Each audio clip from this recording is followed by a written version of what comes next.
ओम सजात्म स्वरूप परम गुरु शुद्ध चैतन्य स्वामी ने नमः। स्यद्वादिने षट द्रव्य गुण पर्याय और प्रमाण का जड़ कर्म चेतन बंध का अरु कर्म के अवसान का कह कर स्वरूप यथार्थ जग का जो किया उपकार है उसके लिए जिनवाणी माँ को वंदना शतवारी है, वंदना शतवारी है। कल हमने गाथा 146 श्री डी.एम. सार जी के देखा, जो प्रभाव को परित्याग कर निर्मल स्वभाव वाले आत्मा को ध्याता है वह वास्तव में आत्मवश है और उसे ही जिनेश्वर परमात्मा आवश्यक कर्म कहते हैं। उसके कुछ विस्तार में यहाँ आचार्य देव कह रहे हैं, उदार जिसकी बुद्धि है, भव का कारण जिसने नष्ट किया है, पूर्व कर्मावली का जिसने हनन कर दिया है और स्पष्ट उत्कट विवेक द्वारा प्रकट शुद्ध बोध स्वरूप सदा शिवमय संपूर्ण मुक्ति को जो प्रमोद से प्राप्त करता है, यानी उत्साह से प्राप्त करता है, ऐसा वह स्ववश मुनि श्रेष्ठ जयवंत है। परवश और स्ववश की ऊपर सारी व्याख्या हमने समझने का प्रयास किया। एक आत्मरमणता जिसे स्ववश कहा, उसके अलावा आत्मा के गुणों के पर्यायों के भेदों को भी परवश कहा तो अन्य की तो बात ही क्या। इस बात का हमें विशेष विचार करना है। कामदेव का जिन्होंने नाश किया है और ज्ञान दर्शन चरित्र तप विद्यात्मक पंचाचार से सुशोभित जिनकी आकृति है, ऐसे अवंचक यानी मायाचारी से रहित गुरु का वाक्य मुक्ति संपदा का कारण है। ज्ञानाचार, दर्शनाचार, चारित्राचार, तपाचार और वीर्याचार 5 आचार साधुओं के बताएं, पंचाचार का पालन करने वाले और पंचाचार का व्यवहार निश्चयात्मक पालन करने वाले, क्योंकि बिना निश्चय के धर्म ही नहीं है। चौथे गुणस्थानक में ससंवेदन प्रत्यक्ष आत्मानुभूति कहें या आत्मा का टंकोत्कीर्ण श्रद्धान कहें, और जिसने एकमात्र आत्मलीनता को ही धर्म माना है, वही वास्तविक मायाचारी से रहित है। आत्मा के अलावा जो कुछ भी है वो सारी मायाचारी है, सीधी सी बात। और निर्वाण का कारण ऐसा जो जिनेंद्र का मार्ग, उसे इस प्रकार, किस प्रकार की जो परम आवश्यक कर्म निश्चय धर्म ध्यान तथा निश्चय शुक्ल ध्यान स्वरूप है, कि जो ध्यान महा आनंद आनंद को देने वाला है। और यहाँ महा आनंद, कौन सा आनंद? भोगों से मिलने वाले आनंद की बात नहीं है, विषय भोगों से परे एकमात्र जिसका जीवन शांत निराकुलमय, इच्छाओं से, अपेक्षाओं से, आशाओं से रहित हो चुका है, और जो बिल्कुल सहज समता भाव में रह रहे हैं, वह परम आनंद में है, कि जो विकल्पों के महाकोलाहल से रहित है। और ऐसे मार्ग को जानकर जो निर्वाण संपदा को प्राप्त करता है, उसे मैं पुनः पुनः वंदन करता हूँ। जिसने सुंदर स्त्री और सुवर्ण की स्पृहा को नष्ट किया है, ऐसे है योगी समूह में श्रेष्ठ स्ववश योगी। तू हमारा कामदेव रूपी भील के तीर से घायल चित्त वाले का भव रूपी अरण्य में शरण है। कौन? ये स्ववश, ये स्वरूप, यह स्वभाव ही एकमात्र शरण है, बाकी सब कुछ अशरण है। यही एकमात्र अशरण भावना समझना। अनशनादि तपश्चरणों का फल शरीर का शोषण अर्थात सुखना ही है, दूसरा कुछ भी नहीं है। परंतु हे स्ववश, हे आत्मवश मुनि, तेरे चरण कमल युगल के चिंतन से मेरा जन्म सदा सफल है। मात्र हे भावलिंगी संतो, आत्मवश मुनि, जो निरंतर निरंतर स्वरूप और स्वभाव में शुद्धोपयोग में लीन होने का पुरुषार्थ कर रहे हैं, ऐसे चरण कमल युगल के चिंतन से, उनका चिंतन किस लिए? क्योंकि मुझे उस अवस्था में पहुंचना है। कहीं मैं ऐसी अवस्था से जब मैं मुनि बनूंगा तो कहीं भटक न जाऊं। मात्र बाहर क्रियाओं में, जैना की पालना में, आहार विहार निहार को धर्म न मान बैठूं। शुद्धता से पालन तो हो, परंतु धर्म तो एक ही, आत्मरमणता और आत्म लीनता। मात्र अनशनादि तपश्चरण करके शरीरों को सुखाना और मात्र परिचय उपसर्ग सहन करना, इसका नाम सच्चा धर्म नहीं है। ये सब कुछ होता है जहाँ खाने का भी भाव बोझ रूप लगता है, उसके तपश्चरण सहज जीवन में होता है। जिसे आहार विहार निहार ये 28 मूल गुणों का पालन भी जिन्हें बोझ रूप लगता है, मुनियों की सेवा उपदेश देना इत्यादि जो शुभ कार्य है वह भी जिन्हें बोझ रूप लगते हैं, ऐसे भावलिंगी संतों की यहाँ बात हो रही है। और ऐसा मुझे बनना है, ये खास बात। इसलिए मैं उनके चरण कमल युगल के चिंतन करता हूँ कि हे भावलिंगी मुनियों, हे चलते फिरते आज के सिद्धों के नन्हे स्वरूपों, बस ऐसे आपके चिंतन से मेरा जन्म सफल हो कि मैं भी वहाँ तक जल्द से जल्द पहुँचूँ। ऐसा अपूर्व अवसर कब आएगा, कब आएगा? और कब आएगा ये जिसने विचार किया उसका आएगा ही आएगा, क्योंकि उसे उसकी अब झंकना है, जल्द से जल्द प्राप्त करके मुक्ति को प्राप्त करूं। बस अब भवभ्रमण नहीं चाहिए।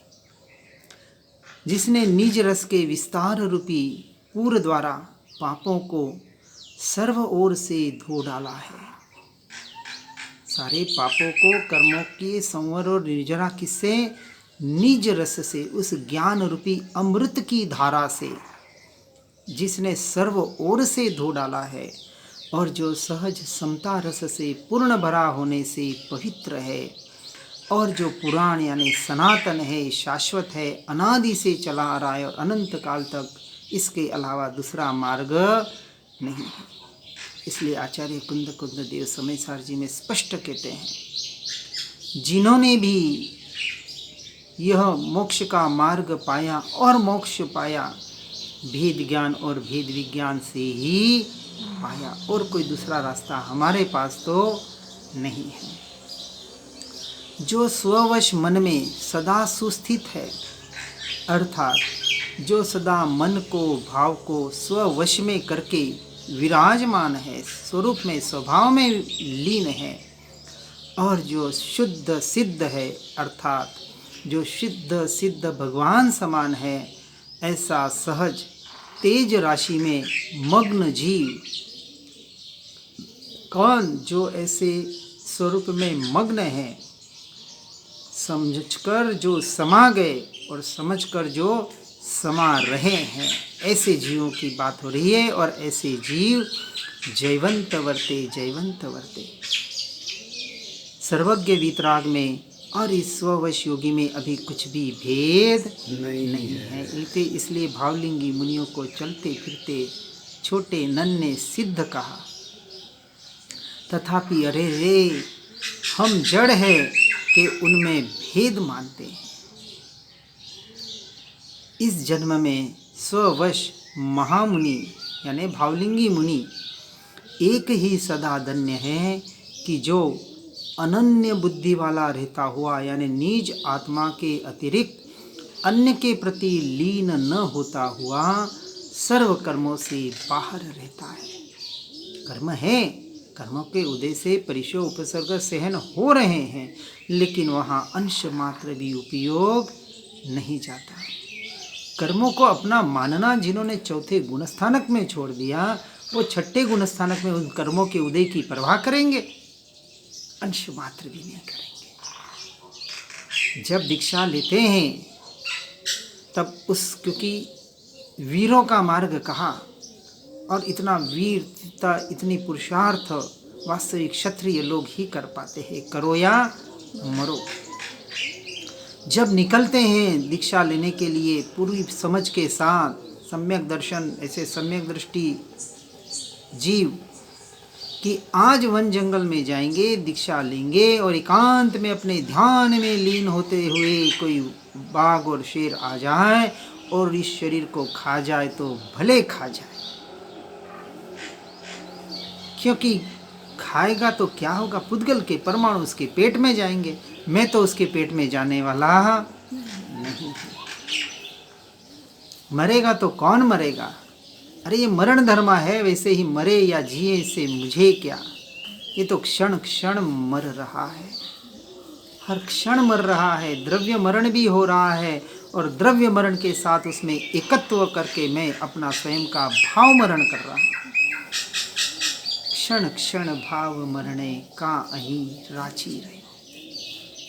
जो पुद्गल में है वो क्षण क्षण भाव मरण कर रहा है।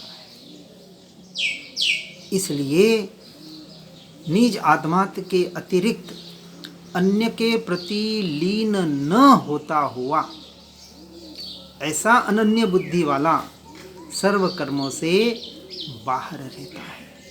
अब आगे गाथा 147 में बता रहे, यदि तू आवश्यक को चाहता है, मात्र 6 आवश्यक करके संतुष्टि मत हो जाना। इसलिए इस परम आवश्यक की बात बता रहे हैं कि वास्तविक परम आवश्यक जो कर्मों के संवर और निर्जरा का कारण बनता है, और यदि तू ऐसे आवश्यक को चाहता है तो तू आत्म स्वभाव में स्थिर भाव करता है, उससे जीव को सामायिक गुण रूपी वह संपूर्ण सामायिक की प्राप्ति करता है। वही जीव सामायिक गुण का अधिकारी है। अब इसकी टीका में कहते हैं, यह शुद्ध निश्चय आवश्यक की प्राप्ति का जो उपाय, उसके स्वरूप का कथन है। बाह्य षट आवश्यक प्रपंच रूपी, क्या कहा? प्रपंच रूपी बाह्य षट आवश्यक करने हैं। कब तक? जब तक स्वरूप में लीन नहीं होते तब तक। लेकिन जिसने इस परम आवश्यक को समझ लिया, अब वो स्व के लक्ष्य से षट आवश्यक रूपी ये प्रपंच रूपी नदी के कोलाहल से, श्रवण से यानी व्यवहार रूपी जो 6 आवश्यक के विस्तार रूपी नदी की कलकलाहट से, श्रवण से परांगमुख हे शिष्य शुद्ध निश्चय धर्म ध्यान तथा शुद्ध निश्चय शुक्ल ध्यान स्वरूप स्व आत्मा के आश्रित आवश्यक को कि जो संसार रूपी लता के मूल को छेदने का कुठार है। कौन सा? धर्म ध्यान। कौन सा भी धर्म ध्यान? बाहर वाला नहीं, आत्मा के लक्ष्य से होने वाला धर्म ध्यान। इसलिए धर्म ध्यान को भी क्या परिभाषा दी है? शुद्ध निश्चय धर्म ध्यान। धर्म ध्यान के 4 भेद और शुक्ल ध्यान के 4 भेद व्यवहार की अपेक्षा से बताएं, और उसमें भी पदस्थ, पिंडस्थ, रूपस्थ, रूपातीत ध्यान यह भी एक अपेक्षा से बताया। लेकिन यह भी व्यवहार धर्म ध्यान है। मन की एकाग्रता के लिए प्रारंभ की अवस्था में भले करें, कोई निषेध नहीं है। लेकिन जैसे जैसे जीव आगे बढ़ता है, जैसे जैसे उसकी समझ बढ़ती है और बढ़ानी पड़ेगी। आज हम देख रहे हैं कि जो बचपन में सामायिक प्रतिक्रमण पूजा पाठ सीख लेता है, जिंदगी भर बस वही वही वही वही उस LKG में ही बैठा रहता है और उसे ही धर्म मान लेता है। खास बात यह है, और बताया वही जा रहा है तो बेचारा वो भी क्या करे। यहाँ तो कह रहे हैं शुद्ध निश्चय धर्म ध्यान उसे कहा। शुद्ध निश्चय धर्म ध्यान यानी आत्मरमणता, ये जो भेद ज्ञान भेद विज्ञान के द्वारा जो अपने ज्ञान स्वभाव में स्वरूप में लीन होने का पुरुषार्थ कर रहा है, वो शुद्ध निश्चय धर्म ध्यान। क्योंकि अभी पुरुषार्थ है, अभी विचार है, विकल्प है। अभी स्थिरता नहीं है, परंतु वह विचार, आत्मा का चिंतन, निरंतर रमणता, ज्ञान, ज्ञायक भाव की और स्थिर होने का पुरुषार्थ उसे उस शुक्ल ध्यान की ओर पहुंचाएगा, उस सम्यक चारित्र की ओर, कि जहाँ वो अपनी आत्मा में अनंत काल के लिए लीन होने का पुरुषार्थ करेगा। ऐसे शुक्ल ध्यान, वह भी कौन सा? शुद्ध निश्चय शुक्ल ध्यान स्वरूप स्व आत्मा आश्रित आवश्यक, और ऐसा आवश्यक कि जो संसार रूपी लता के, संसार रूपी ये बेल है, ये जो वृक्ष बढ़ रहा है ना संसार रूपी, उसको जड़ मूल से छेदने का कुठार है।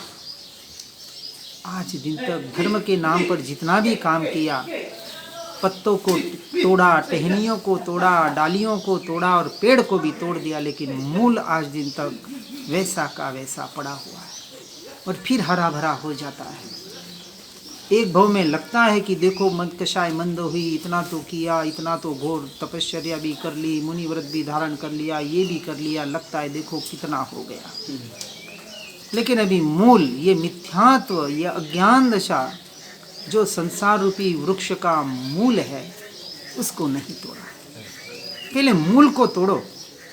यदि मूल से ही कोई वृक्ष उखाड़ दिया जाए, उखाड़ना मत, कहने की बात है, सिर्फ एग्जाम्पल के लिए, एक पत्ता भी तोड़ना जहाँ हिंसा है, वहाँ मूल से उखाड़ने के सिर्फ एग्जाम्पल से, दृष्टांत से बता रहे हैं कि यदि किसी वृक्ष को मूल से ही पहले उखाड़ दिया जाए तो वो वृक्ष एकदम तो नहीं सूखेगा, परंतु धीरे धीरे करते करते अपने आप सूख जाएगा। पहले मूल को उखाड़ने की जरूरत है। इसलिए कह रहे हैं ये संसार रूपी लता का, वृक्ष का मूल, उसको पर कुठार करने यदि तू चाहता है, जल्द से जल्द मोक्ष को चाहता है, तो तू समस्त विकल्प जाल रहित, निरंजन, नीच, परम आत्मा के भावों में, यानी स्वरूप में, स्वभाव में, अपने में, उस परमात्मा की भी बात नहीं बता रहे हैं, बाहर का परमात्मा नहीं, स्व का परम आत्मा जो शुद्ध स्वरूपी है, ऐसे सहज ज्ञान, सहज दर्शन, सहज चारित्र और सहज सुख आदि में सतत निश्चल स्थिर भाव करता है। और उस हेतु से, यानी उस कारण द्वारा निश्चय सामायिक गुण उत्पन्न होने पर मुमुक्षु जीव को बाह्य 6 आवश्यक क्रियाओं से क्या उत्पन्न हुआ, अब तुझे उसकी भी जरूरत न रही। किसकी? बाहर के आवश्यकों की। यदि यहाँ आता है तो, नहीं तो उसको छोड़ने की बात नहीं कह रहे हैं। यानी भूलकर भी अशुभ से तो में तो जाना ही नहीं है, वहाँ से तो किसी भी हालत में छूटना है, किसी भी हालत में। परंतु शुभ भी शुद्ध की अपेक्षा से 100% हेय कहा है, छोड़ने योग्य कहा है। लेकिन शुद्ध में नहीं रह पा रहे हैं तो हेय मानते हुए शुभ की क्रिया भले करें, लेकिन उसे उपादेय न माने, मोक्ष का मार्ग न माने। क्योंकि शुद्ध में तो सिद्ध और सिद्ध भावलिंगी मुनि ज़्यादा से ज़्यादा रह पाते हैं। हम अभी 4थे 5वें गुण स्थानक की बात करें तो अभी बाहर बहुत भटकना हो रहा है। तो इसलिए ऐसा शुभ व्यवहार, कैसा कि जो शुद्ध के लक्ष्य से हो। यदि किसी प्रवचन में जाएं और वहाँ कोई आत्मा की बात नहीं हो रही हो, अब वो 14 सपने कैसे आए नहीं, क्या आए नहीं, उन सपनों का वर्णन सुनकर हमें क्या मिलने वाला है। सुने, एक बार सुन लिया बस है, कितनी बार सुनोगे। फिर भी जीव की बुद्धि नहीं हटती वहाँ से। वो क्या कुल परंपरा के संप्रदाय की मान्यता पड़ी हुई है ना, वो नहीं जाती। इतना निश्चय की बात सुनने के बाद भी जीव कहीं ना कहीं भटक रहा है। व्यवहार मेंटेन करना चाहता है, लोग क्या कहेंगे। हम तो कहते इसी क्षण कोई हमें कहे यहाँ से आप नहीं रह सकते भी, नमस्कार, इसी क्षण जाने की तैयारी रखते हैं। लेकिन हमने जो समझा है उसके विपरीत जाने का प्रयास नहीं करते हैं। जिससे छूट गए क्यों जाना उस खड्डे में वापस। पता पड़ गया कीचड़ है, दाग लगेगा। और ऐसे शुभ क्रियाओं को और शुभ भावों को भी असत्संग और असत प्रसंग कहा है कि जो आपको आत्मा की ओर न ले जाए। इतनी शुद्ध बात सुन रहे हैं और फिर भी कहीं न कहीं अटकना हो जाता है। इसलिए अनुपादेय फल उत्पन्न हुआ, ऐसा अर्थ है किसका? जो जीव बाह्य 6 आवश्यक क्रियाओं में ही रचा पचा है, बाहर और बाहर ही रचा पचा, अभी भी उसे धर्म मान रहा है, उसे उपादेय मान रहा है। ऐसे अनुपादेय फल उत्पन्न हुआ, ऐसा उसका अर्थ है। भावलिंगी संतों की बात बता रहा हूँ, मेरी नहीं कह रहा हूँ। अनुपादेय कहा ऐसे क्रिया को, ऐसे हाँ हेय है। इसलिए कहा व्यवहार कैसा कि जो सिर्फ और सिर्फ आत्मा की ओर ले जाए, वो व्यवहार। बाकी व्यवहाराभास है, आप भटक रहे हैं कहीं ना कहीं अभी भी। थोड़ा कड़वे शब्द लगते हैं, लेकिन सत्य हमेशा कड़वा ही होता है और वही गुरु होता है। हाँ, कड़वी बात बताए वही अभी भी लगता है कहीं ना कहीं चलो जाएं, अटेंड करें, यहाँ रहते हैं तो करना पड़ेगा। इसलिए हम तो पहले बात करके आए स्पष्ट। हाँ भाई, हम जो मार्ग में हम साधना साधक है और साधना करेंगे, जिस मार्ग को जाना है, जिस मार्ग में आगे बढ़ रहे हैं। कोई कहे कि आपको आगे वालों को समझाना है तो उनके लेवल में आना पड़ेगा, भाई हमें उसके लेवल में नहीं आना। हम कॉलेज के टीचर हैं, और टीचर नहीं, हम कॉलेज का अभ्यास कर रहे हैं, कोई टीचर वीचर नहीं है। हम डिग्री कर रहे हैं, डॉक्टरेट कर रहे हैं, पीएचडी का अभ्यास हमारा चल रहा है। तो वही बात बताएंगे। ये बताना भी प्रयोजनभूत है। ये भी अपने स्वयं के स्वाध्याय के लिए कर रहे हैं, क्योंकि 24 घंटे आत्मा में नहीं रह पाते। और जब ये बातें करते हैं तो इन बातों के द्वारा जब आंख बंद होती है तो अपने स्वरूप यही मैं कहते हुए उपयोग मैं में जाता है, बोलने वाला बोलता है। ये तो भाषा वर्गना का परिणमन है। मैं कहाँ बोल रहा हूँ, अभी ये मान्यता में टंकोत किरण है। मैं तो बोल ही नहीं सकता ना, मैं तो अरूपी अशरीरी कैसे बोल सकता हूँ। इसके भाषा वर्गना का उदय और आगे वाले के भाषा वर्गना को सुनने का उदय, दोनों के योग संयोग से सारा ये परिणाम पुद्गल का। मैं इसमें अंश मात्र भी नहीं हूँ ही नहीं, मैं तो अभी भी अपने ज्ञान स्वभाव में हूँ। ये दृढ़ता, और इस दृढ़ता के आधार पर जीव आगे बढ़ता है, ये बात यहाँ बता रहे हैं। इसलिए अपुनर्भव रूपी यानी मुक्ति रूपी स्त्री से और हास्य प्राप्त करने में प्रवीण ऐसे निष्क्रिय परम आवश्यक से जीव को सामायिक चारित्र संपूर्ण होता है। पूर्व में कभी भी नहीं की ऐसी अपूर्व सामायिक, स्वरमणता रूप सामायिक, स्वरूप लक्ष्य वाली सामायिक, बाहर की सामायिक तो अनंत बाहर कर ली। इसलिए पहले जो परम निश्चय जो कर्तव्य आया था, उसमें स्थायी सामायिक की बात बताने का प्रयास किया गया। परम आवश्यक में नहीं, उसके पहले वाले में कि वास्तविक स्थायी सामायिक जो साधु कहते हैं ना, हमारे परमानेंट सामायिक है, और श्रावकों के अंतर्मुहूर्त की सामायिक है। अभी सामायिक का अर्थ ही नहीं समझा। सामायिक का एक ही अर्थ है, समय में आना। समय एक अपनी आत्मा का चिंतन करना और आत्मा में लीन होने का प्रयास करना। छद्मस्त जीव होने की वजह से चौथे पांचवें गुण स्थानक में, दूसरे व्रत में और तीसरी सामायिक प्रतिमा में, काल वेला में 3 टाइम क्या सामायिक करके यानी उस सामायिक में आत्मचिंतन के अलावा, आत्मलीनता के अलावा अपेक्षा से उसे व्यवहार ध्यान कहा। उस व्यवहार ध्यान का यानी आंख बंद करके बस स्थिर होके बैठ जाता है और निरंतर अपनी आत्मा का चिंतन, आत्मलीनता का चिंतन। अभी स्थिरता नहीं है, चिंतन चलेगा, मन भटकेगा, जरूरी नहीं 48 मिनट चलेगा। मन बाहर जाएगा, फिर खींच के लाएगा, फिर ज्ञान स्वभाव में आएगा, फिर कुछ 12 भावना आदि का चिंतन करेगा, फिर कोई तत्व का चिंतन करेगा, फिर कोई आत्मा का जितना क्षेत्र में उसके आधार पर चिंतन करेगा। अरे जरूरी नहीं चिंतन के लिए बहुत बड़ा पढ़ने की जरूरत है।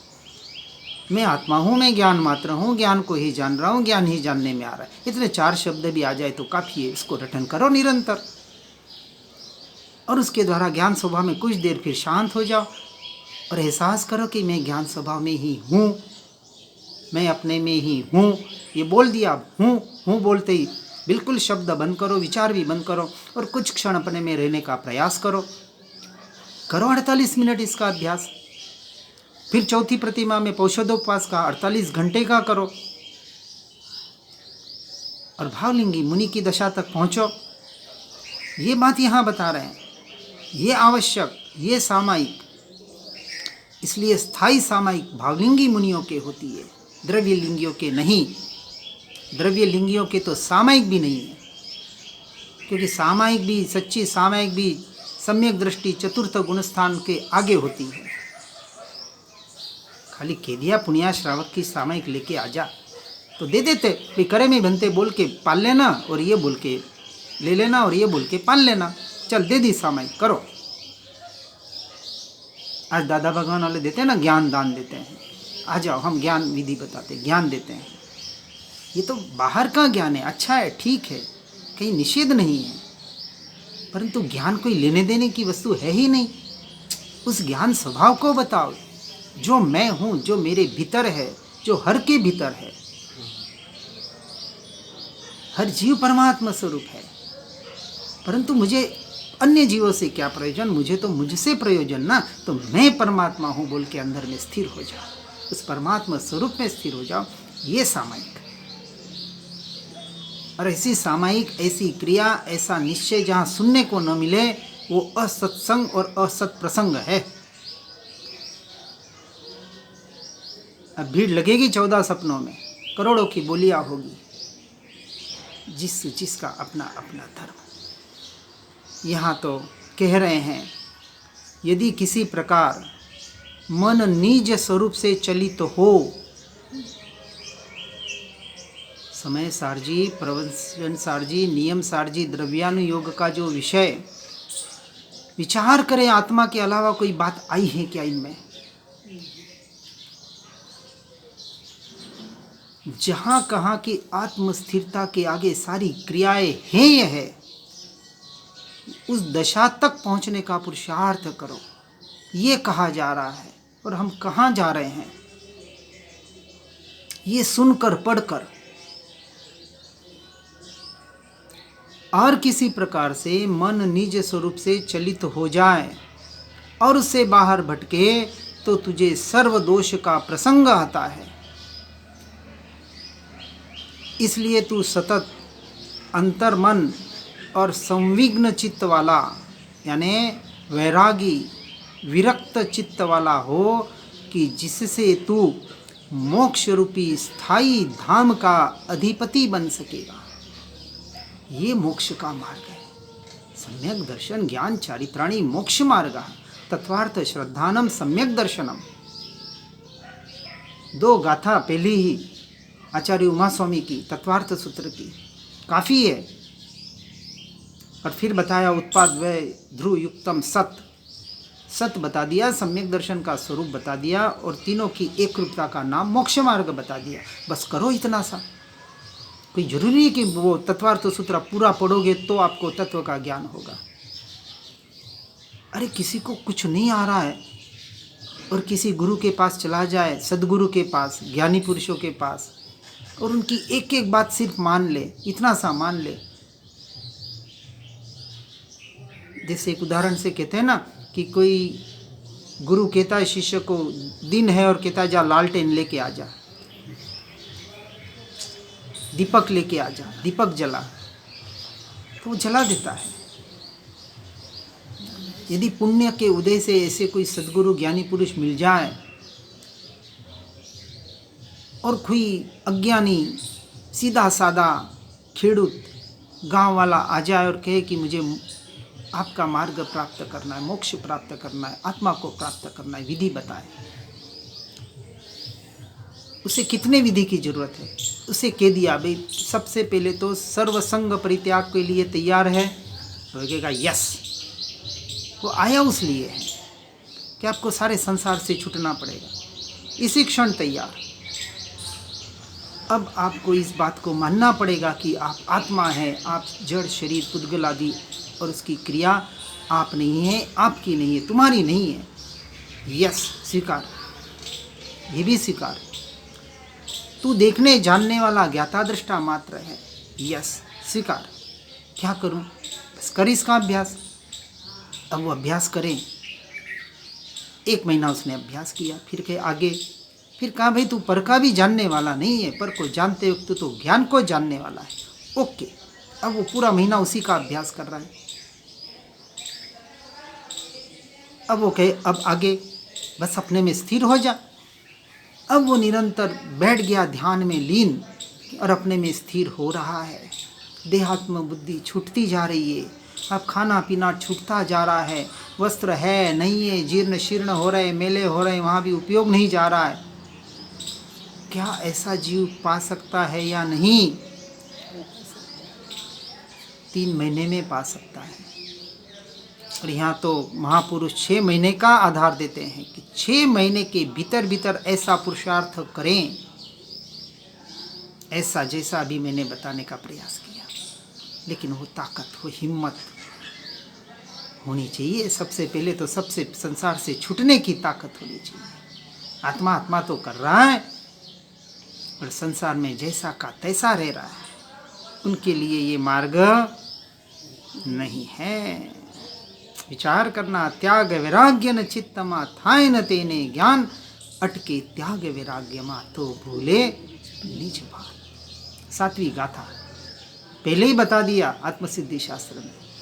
फिर मतार्थी और आत्मार्थी के लक्षण बताए। देख लो लक्षण मुझ में क्या है और क्या नहीं है, बस काम हो जाएगा। पर हम तो सिर्फ याद करने में लगे हैं, सुबह शाम उसको रटन करने में लगे हैं। अरे भाई, एक एक शब्द के अर्थ को समझ लो और उतार लो जीवन में। तत्काल फल है, तत्काल, ऑन द स्पॉट। इंतजार करने की जरूरत नहीं है। जब कहा तुझे मोक्ष स्वरूप, हे आत्मा तू ही परमात्मा स्वरूप है, स्वीकार करो। यदि मैं परमात्मा स्वरूप हूँ तो ये मनुष्य के कार्य में क्यों कर रहा हूँ? उसका लक्षण ये है। फिर ऐसा नहीं कहा कि तू परमात्मा स्वरूप है और बाहर से मनुष्य संसार में रचा पचा रहे। तो तू शरीर नहीं है, ये इसका भी स्वीकार कर। और शरीर तू नहीं है तो शरीर से जुड़े संबंध तेरे कहाँ से हुए? हो ही नहीं सकते। इतना सा मार्ग है। इसलिए कहा सहज छे, सरल छे, सुलभ छे, सर्वत्र एनी प्राप्ति छे। सर्वत्र प्राप्ति किसकी? स्वयं की। जहाँ जाए वहाँ ये हाजिर हजूर है। इसको सिर्फ याद करने की जरूरत है और वो हम नहीं कर पा रहे हैं। यदि इस प्रकार जीव को संसार दुख नाशक निज आत्मनियत चारित्र हो, कौन सा? निज आत्मा में लगा हुआ, निज आत्मा का अवलंबन लेता हुआ, निज आत्मा के आश्रित, निज आत्मा में एकाग्र होने रूप ये चारित्र। वेश का चारित्र नहीं कि दिगंबर और श्वेतांबर बन लिया या भगवा पहन लिया या दाढ़ी बला ली और कुछ जटा बांध ली, नहीं। इसका इस चारित्र से कोई लेना देना नहीं। आएगा, व्यवहार भी आएगा, होता है, लेकिन वो व्यवहार को अंश मात्र भी धर्म नहीं मानते। मान्यता में वो बुद्धि नहीं है कि ये धर्म है, फिर भी होता है, करते हैं, सब कुछ होता है, निषेध नहीं है व्यवहार का। ऐसा संसार दुख नाशक निज आत्मनियत चारित्र हो तो वह चारित्र मुक्ति श्री रूपी यानी मुक्ति लक्ष्मी रूपी सुंदरी से उत्पन्न होने वाले सुख का अतिशय रूप से कारण होता है। ऐसा जानकर जो मुनिवर निर्दोष समय के सार को, क्या कहा? ऐसा जानकर जो मुनिवर, सिर्फ मुनिवर के लिए नहीं, हमारे लिए भी यही आदेश और उपदेश है कि जो स्वरूप को, स्वभाव को जानकर निर्दोष समय के सार को सर्वदा जानता है। उस समय सार को जो मैं हूँ, बाहर के समय सार को भी नहीं। बाहर का समय सार वो भी शास्त्र, वो भी पुद्गल है। शब्द पुद्गल, शास्त्र पुद्गल। शास्त्र ज्ञान नहीं क्योंकि शास्त्र कुछ, शब्द ज्ञान नहीं क्योंकि शब्द कुछ जाने नहीं। वो शब्द और ज्ञान जा जाते तो उन शास्त्रों को मोक्ष हो जाता, उन शब्दों को मोक्ष हो जाता। वो तो सिर्फ एक स्वरूप बताने तक कार्य करते हैं, दिशा निर्देश। सद्देव, सद्गुरु, शास्त्र दिशा निर्देश तक ही आपको उपयोगी है। और एक बार सत्य समझ मिल गई, दिशा निर्देश परिपूर्ण तय हो गया, अब वो जीव कभी भटकेगा नहीं। इसी का नाम तो सम्यक दर्शन है। एक बार ये सम्यक, ये टंकोत्कीर्ण निर्णय श्रद्धान की मार्ग तो यही है। अब जहां मुझे मेरी बात नहीं मिलती हो वहां मैं जाऊंगा ही, जाना ही नहीं। ऐसा लगे कि यहाँ टाइम वेस्ट हो रहा है, उससे तो घर पे रूम पे बैठ के एक कोई ऐसा सत्संग सुन लूं कि जहां आत्मा की बात हो। ऐसा जिसे हो, और ऐसे समय सार को जो सर्वदा जानता है, ऐसा वह मुनिपति कि जिसने बाह्य क्रिया तो छोड़ ही दी है, छूट गई है, छोड़ी नहीं है। अभी मुनि की बात हो रही है, भावलिंगी मुनि की दशा को समझना है हमें, और हमें भी इसी मार्ग पर चलना है, आगे बढ़ना है। जिसकी बाह्य क्रिया भी छोड़ दी या छूट गई, वह पाप रूपी अटवी को जलाने वाली अग्नि है। अब वो कर्म रूपी अग्नि, पाप रूपी अग्नि, जो भी कहे, उसको जला रहा है। अब उसको जलाना नहीं पड़ रहा है, विचार नहीं करना पड़ रहा है मुझे कर्म क्षय करना है, मुझे कर्मों की निर्जरा करनी है, मुझे मोक्ष चाहिए। अब उसे पता है कि जितना मैं अपने स्वरूप में लीन होऊंगा उतने कर्म निर्जरा हो जाएगी, मोक्ष भी हो जाएगा। ये तो सारी पर्याय के, पुद्गल के परिणाम। हाँ, मोक्ष भी एक समय की पर्याय ना, एक समय की पर्याय है। और मैं पर्याय जितना तो नहीं हूँ, मैं तो त्रिकाली हूँ। तो सम्यक दर्शन कहें, केवल ज्ञान कहें, ये तो जीव की पर्याय, जीव की पर्याय, परंतु एक समय की, और मैं एक समय जितना नहीं हूँ। तो कर्मों का संवर, निर्जरा, आश्रव, ये पुद्गल क्या परिणमन, क्योंकि कर्म पुद्गल रूप परिणमित हुए थे। कार्मण वर्गणा कर्म रूप परिणमित हुई थी, उनका काल पक गया, वो निर्जरित हो गए, निकल गए। ये तो पुद्गल में घटित हुआ। और मेरे भावों में, मेरी पर्याय में जो सम्यक दर्शन हुआ, केवल ज्ञान हुआ, मोक्ष होगा, वो तो एक समय में होगा। और मैं एक समय जितना, इसलिए कहा मैं अभी ही मोक्ष स्वरूप हूँ। वो मोक्ष जो पर्याय में होगा तब होगा, अपने आप होगा। इसके लक्ष्य से, किसके? स्वयं के लक्ष्य से। बस इतना ही हूँ, अभी इस समय हूँ। दृढ़ श्रद्धा चाहिए। हाँ, ये श्रद्धा का नाम तो सम्यक दर्शन है। और उसके लिए तो ये पढ़ सुन क्यों रहे हैं, स्वाध्याय सत्संग क्यों कहा और निरंतर कहा?